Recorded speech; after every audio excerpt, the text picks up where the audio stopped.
Kita semua pasti tahu bahwa saat kemerdekaan Indonesia di awalnya, laut-laut di antara pulau-pulau di Indonesia bukanlah milik Indonesia. Perdana Menteri Juanda yang kala itu menjabat dan Menteri Hairul Saleh merasa janggal dan menyatakan hal ini tidak benar. Kemudian, seorang pemuda berusia 20 tahunan bernama Mohtar Kusuma Atmadja diminta bantuannya oleh Menteri Hairul Saleh. Dengan ketekunan dan studi mendalam dari sejarah dunia selama bertahun-tahun, Indonesia akhirnya mengklaim laut di antara pulau-pulau Indonesia adalah milik Indonesia. Klaim laut itu begitu melegenda. Itulah yang kita kenal dengan nama Deklarasi Juanda pada tahun 1957.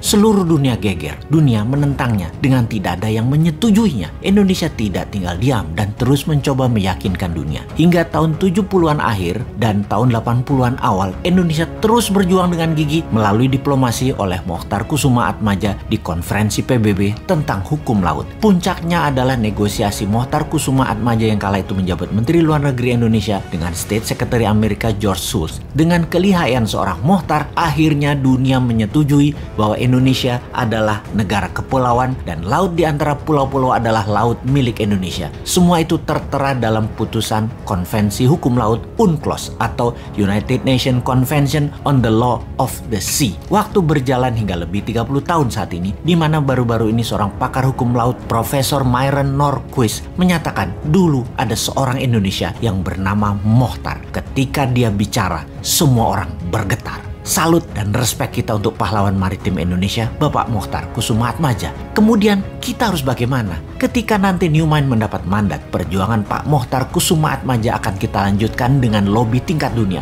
Deklarasi Juanda dilanjutkan dengan deklarasi Daulat Maritim, di mana seluruh kapal baik komersial, kapal pribadi maupun militer yang melewati laut di tengah pulau-pulau Indonesia, terutama kapal niaga, harus bayar asuransi. Asuransi senilai 0,5% dari nilai barang yang diangkut. Ketika telah membayar pajak, ada bendera dinaikkan di ujung tiang kapal tersebut, semacam materai yang artinya sudah taat bayar cukai asuransi Indonesia. Dunia akan marah, ya iyalah, tapi kita harus bisa bagi-bagi permen. Kita harus pandai berbagi. Singapura dan Malaysia misalnya dapat 5-10%. Amerika dan Tiongkok dapat 10-20%. Indonesia ya tetap dapat 60-70%. Inilah misi Indonesia baru yang akan membuat Indonesia berdaulat. Semua itu berbeda dengan yang menjabat saat ini. Konsep bernegara yang tidak bergantung uang asing seperti yang dikerjakan pejabat penuh prestasi yang katanya adalah pejabat satu-satunya yang paling pinter urusan keuangan, yang satunya lagi di sisi seberang adalah senang dengan FDI atau Foreign Direct Investment.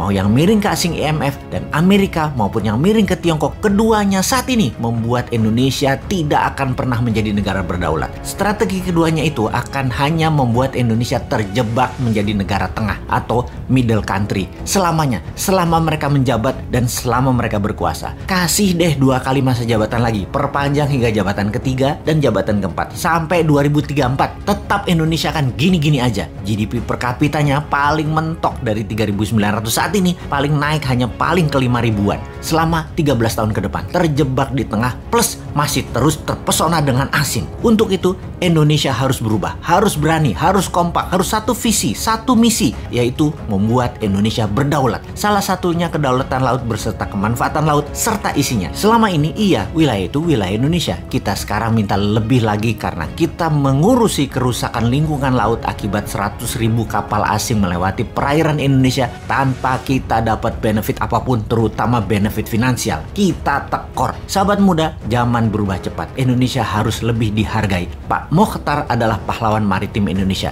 dan kita akan lanjutkan perjuangan beliau. Ambil kedaulatan laut dengan membuat semua yang melewati bayar cukai asuransi. Diharapkan dengan nilai barang 2.000 billion atau 2 triliun dolar, 0,5%-nya kurang lebih Indonesia mendapat 200 triliunan rupiah per tahunnya. Lumayanlah buat nyicilin hutang pejabat lama yang bisanya ngutang dengan etalase membangun pakai dana asing plus dilengkapi pasukan media buzzer sebagai alat pembenaran agar terlihat sukses. Intinya semua yang dikerjakan sekarang yang penting jadi sohor dan populer. Hutang kan yang bayar Newmind nantinya.